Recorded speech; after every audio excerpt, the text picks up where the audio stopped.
Hey guys, just over a month or so ago, I put out a video showing me changing out my Ruger 1022 Takedown. I changed out the stock and the forend to an adaptive tactical one.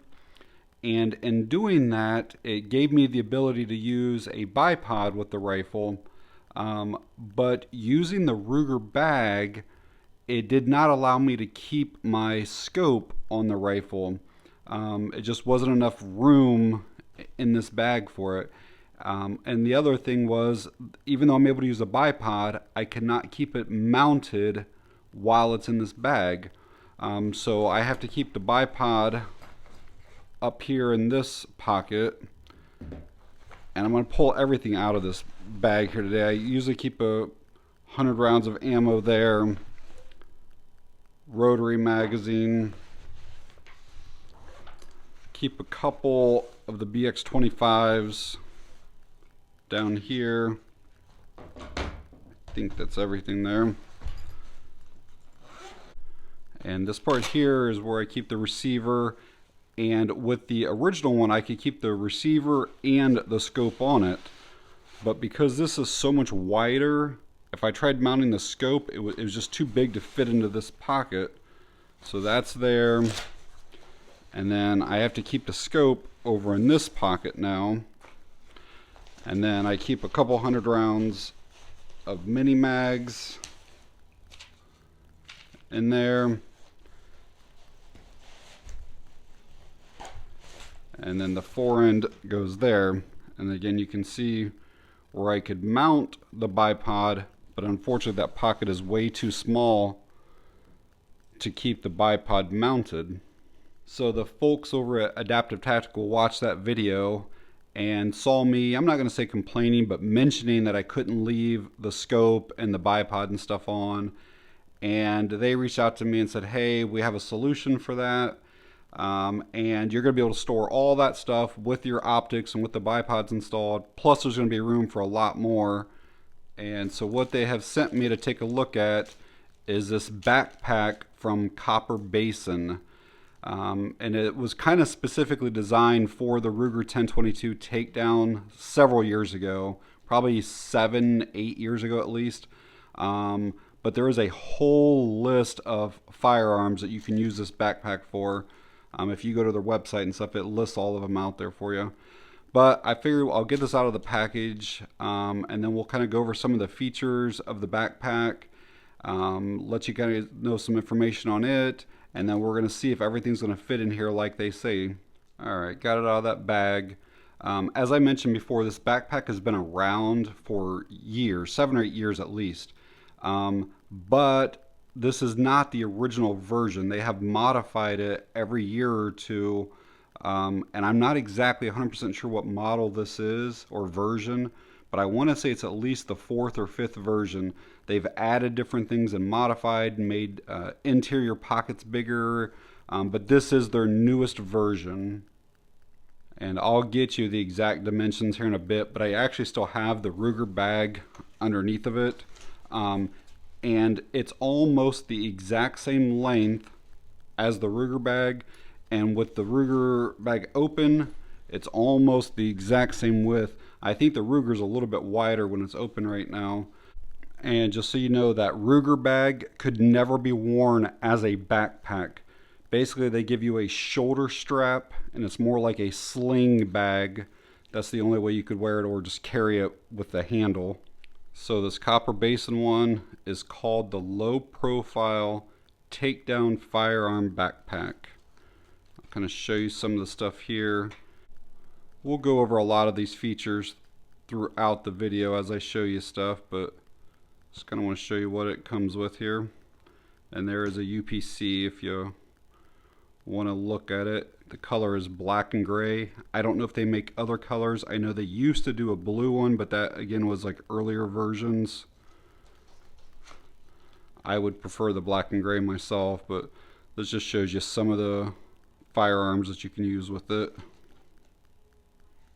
So one of the first things I'll say about the backpack is that it does not look military or tactical or anything like that. It just looks like an outdoor hiking type backpack.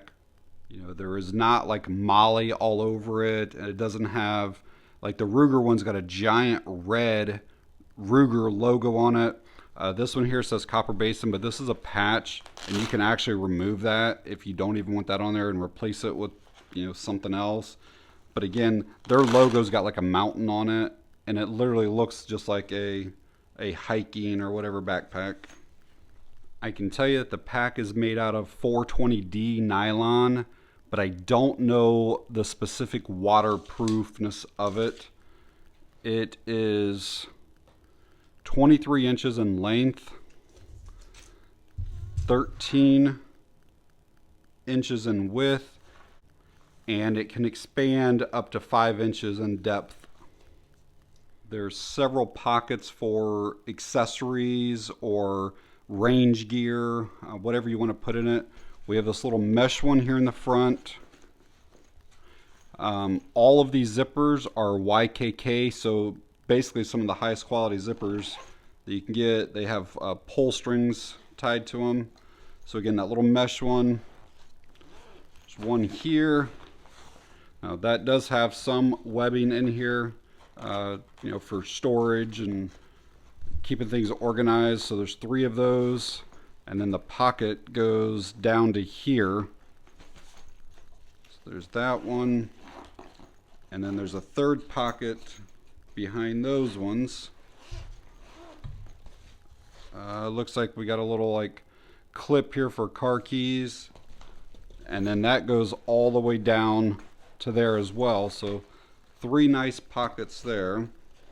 Again, all those zippers are very smooth, feel good. Let's look at the stitching on them. Yeah, that's actually really nicely stitched. Again, I don't know about the waterproofness. We have some bungee up here, so again, you could put more gear here, clothing, whatever it might be, and then you can cinch this tighter.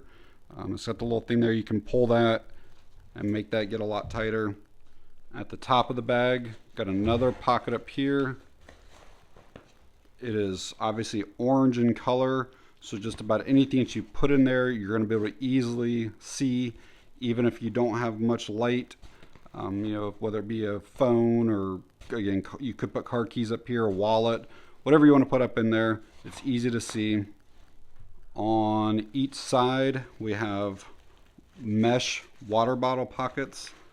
Seems like they do expand pretty well.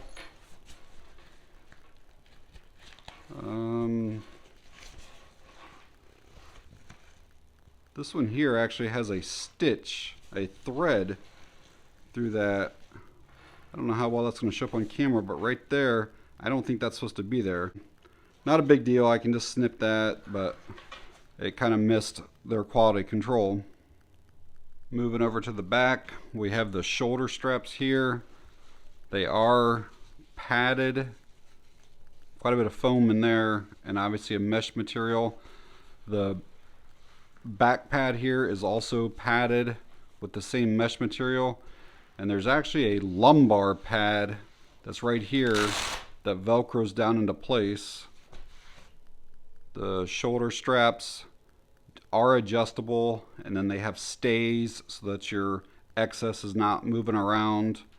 This is your sternum strap. It's also adjustable. Also has a stay right there again, so that's not flapping around. There's a little whistle that's built into that sternum strap. And the last thing on the back is there's this additional strap right here that allows us to go around a car seat headrest. And the last thing to mention before we get inside is that the entire backpack weighs about 2.5 pounds or so. Alright, this opens up almost like a suitcase. You can see the zipper start here and kind of end here. So let's kind of get into this.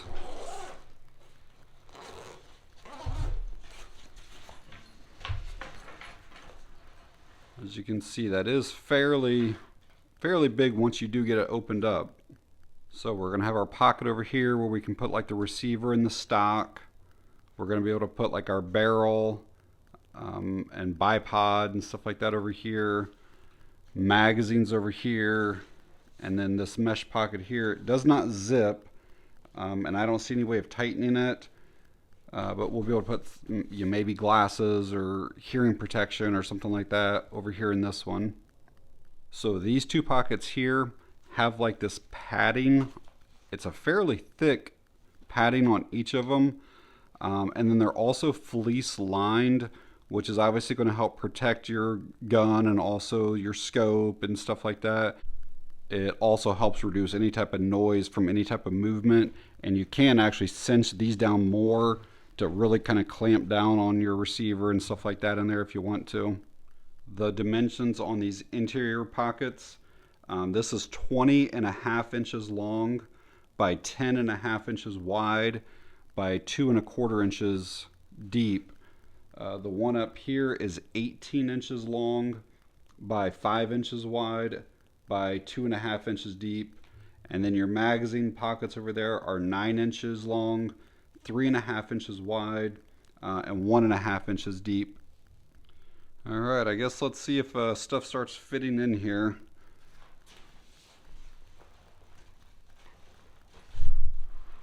So I kind of want to show you guys the angle here, and it goes all the way down. So that fits in there no problem with the scope on it. So that's good already. Let me get the bipod mounted to this, and then we'll see if it'll fit over there. All right, got that installed. Let's see if this slides down in here. So as it is, it looks like a little bit of that barrel sticks up out there. I mean, the Velcro still closes fine. So I'm going to say yes, that does fit. The magazine pouches, I don't know if these are only fit one or if you could possibly fit two. You can get two VX25s probably in each thing. Let's see if we can put the mini mags in there. That is not going to fit like that.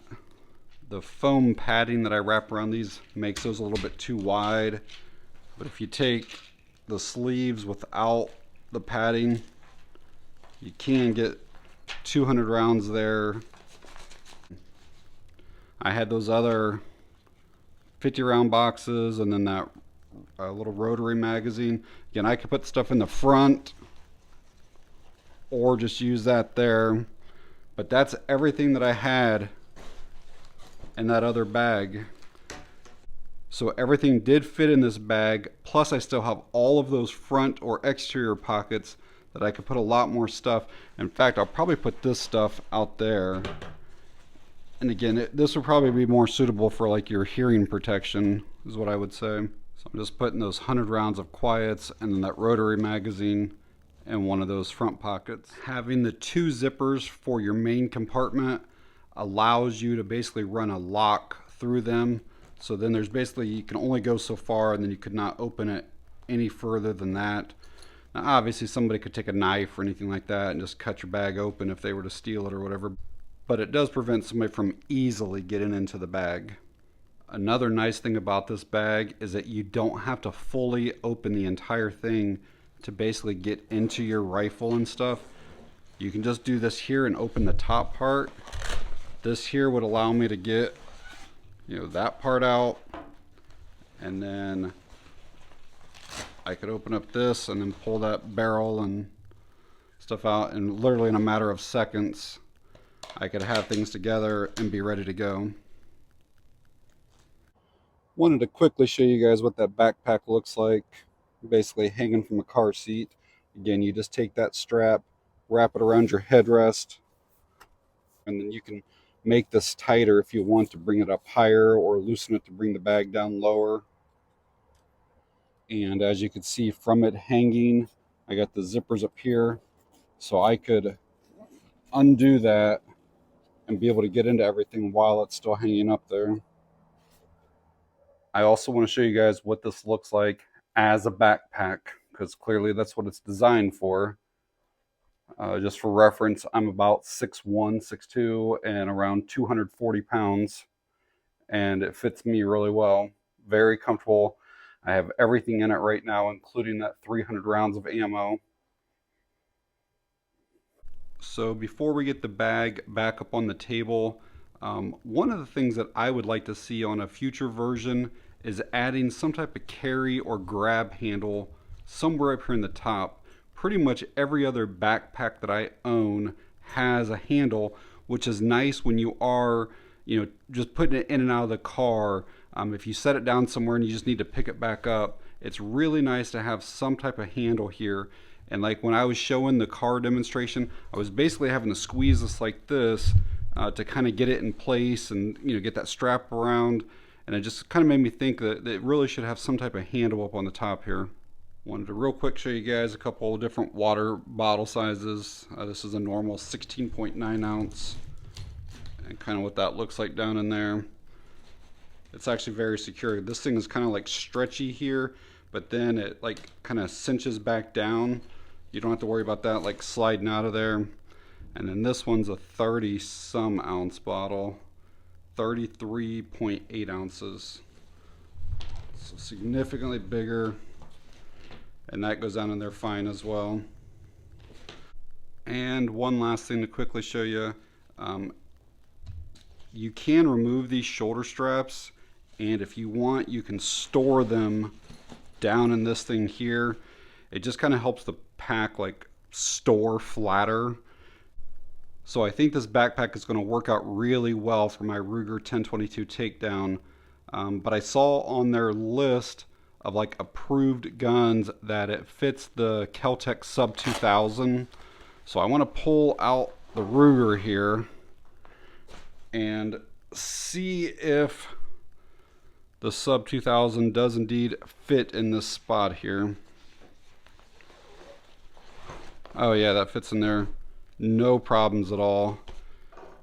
And then, your extra magazines for it, whether you have Glock or mine's a M&P, but these can store over there easily or in those front pockets. And I also know that the backpack is supposed to work with AR pistols. So I'm going to take a similar size magazine here and see if that fits down in there. Yep. Again, no problems at all. And you could definitely stack 2 of those on top of each other, so you could have 4 AR magazines in here.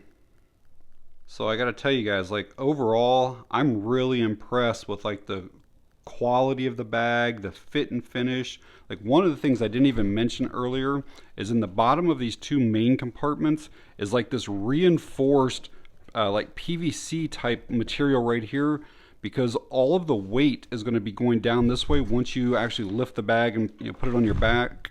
And so they have this reinforced so that it's not going to wear nearly as fast down here. The materials that they use, such as the nylon and the YKK zippers and stuff like that, is really top notch. And the only quality control issue I saw was that extra stitch that's right there. And again, I can just snip that, and I could have done that and not even told you guys about it, but I want to be truthful on these. But yeah, that little stitch that should not be in there like that. And again, you can go to their website and look at all of the guns that's compatible with this bag. One of the things that's kind of interesting to me is the Ruger PC carbine. I don't have one of those, but that's actually on my list. So I may end up having to get a second one of these bags at some point in the future. So these backpacks are available on adaptivetactical.com, and they're right around $90. I actually think that's a very fair price. I always tell you guys if I think something's overpriced or not, and I think that these are definitely worth that price. They also have a deal where you can buy one, get one 50% off. So you could get 2 bags for, what, $135? So less than $70 a bag. So if you got somebody else that that's got an AR pistol or a Sub-2000 or any of those guns on that list, order 2 of them, split the cost, and you're under $70 a bag. Really good price on them. So even though I've only had this backpack for a short time, I can tell you that I already like it so much more than the Ruger bag. It just allows me to store so much more stuff, plus be able to keep my scope on the rifle, keep my bipod on the rifle. It's just overall, it's a really great bag, and I do highly recommend it. YouTube sometimes gets a little funny about leaving links to certain types of websites. So again, this came from adaptivetactical.com if you want to find out more information on this bag or pick one or two up for yourself. If you guys have any questions or comments, please leave them down below and I'll get back to you. But that's going to be it on this one, guys. Thanks for watching. I appreciate it.